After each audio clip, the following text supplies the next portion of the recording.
Day 19. Dear Dyslexic Diary, here we are again, me and my thoughts spilling out onto the page like a toddler with a bowl of spaghetti. What a delightful Tuesday it's been, or as I like to call it, another episode in the soap opera of my life. Picture the scene. I'm well over 40, armed with a steaming cup of hazelnut coffee and wrestling with the complex world of toxic people.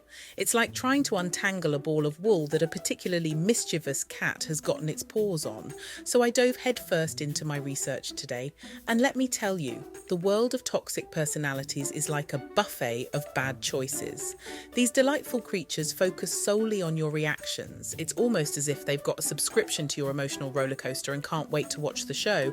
They provoke you with their negative behaviour like a cheeky puppy poking a bear with a stick just to see what will happen. And when the inevitable occurs, when you react, well, darling, that's when they spring into action like a magician revealing their grand finale. Suddenly, the conversation takes a sharp turn. And it's not about their atrocious behaviour anymore. It's about how you reacted. They would say something like, "Look at you being all dramatic," as if you've just performed a Shakespearean monologue in the middle of a pub. The entire point of the chat flips upside down, and suddenly you're the one on trial, like a contestant on a bizarre reality show where the prize is an emotional meltdown.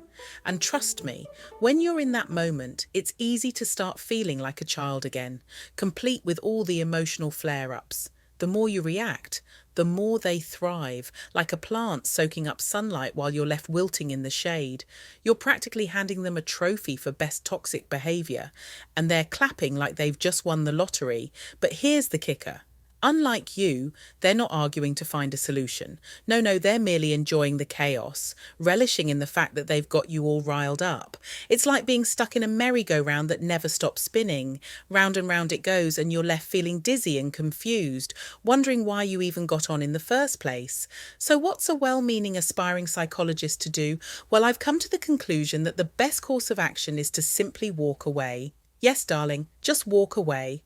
I just strut out of the metaphorical circus tent, waving my arms like I'm in a grand finale and leaving the toxic clowns to their own chaotic devices. In the grand scheme of things, if there's one lesson I've gleaned from today's escapades, it's that toxic people thrive on your reactions. They're like emotional vampires, feeding off your energy while you're left feeling drained. So here's to keeping my cool, sipping my tea and letting them dance alone in their toxic little world. And that, my dear diary, is the joyful mess of today. Here's to clarity and stepping away from the drama. Until tomorrow, your enthusiastic, slightly dyslexic, aspiring psychologist in this glorious, chaotic journey.